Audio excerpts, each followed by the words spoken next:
Mumbai, the most populated city of India.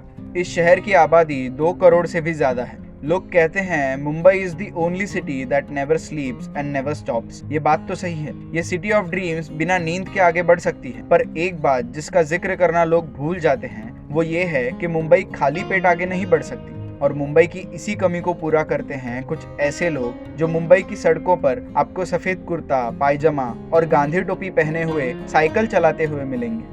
जी हाँ, ये वही लोग हैं जिन्हें आप मुंबई सा डब्बा वाला इस नाम से पहचानते हैं।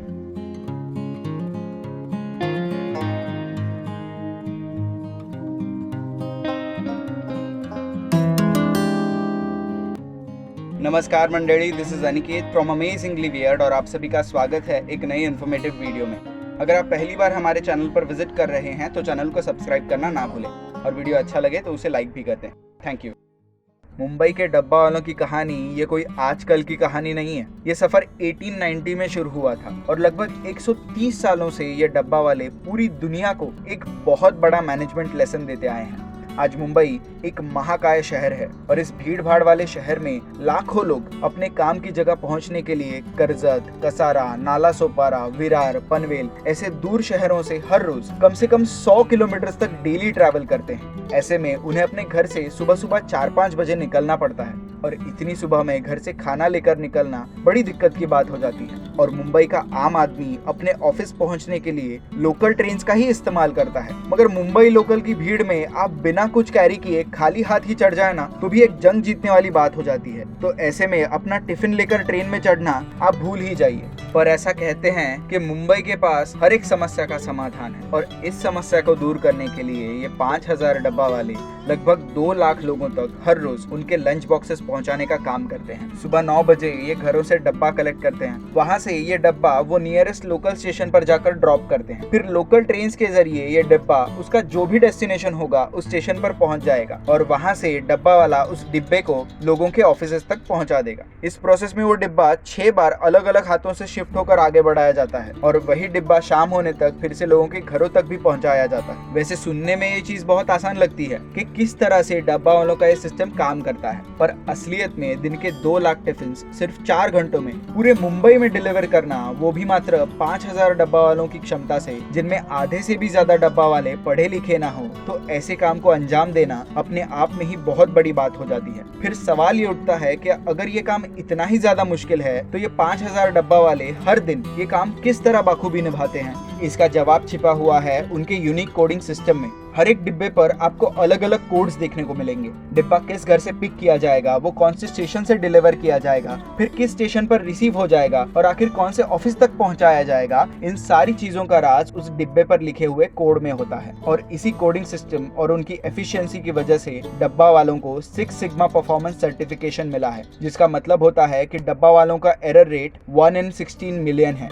यानी कि जब डब्बा वाले 1 करोड़ 60 लाख से भी ज्यादा डिलीवरीज देते हैं तो इन डिलीवरी के दौरान उनसे सिर्फ एक गलती होने की संभावना होती है। ये सारी सर्विसेज वो अपने कस्टमर्स को मात्र लगभग 1000 रुपए प्रति महीने की कीमत से प्रोवाइड करते हैं। ये एक्यूरेसी सिर्फ उनके कोडिंग सिस्टम की बदौलत अचीव नहीं की जा सकती। डब्बा वालों की सोच और उनकी सिंप्लिसिटी का भी एक बहुत बड़ा रोल है।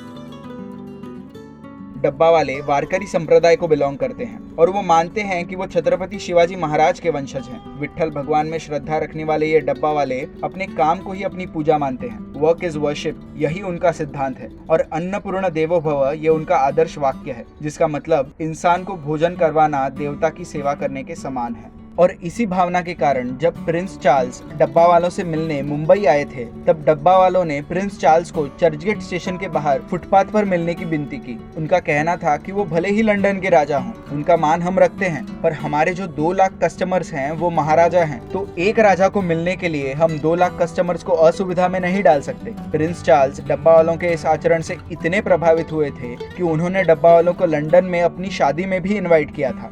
एक बहुत बड़े ब्रिटिश एंटरप्रेन्योर रिचर्ड ब्रांसन, वो भी डब्बा वालों से मिलने मुंबई आए थे। डब्बा वालों की काम करने की व्यवस्था और उनकी जिंदगी पर बहुत सारी मूवीज बन चुकी हैं।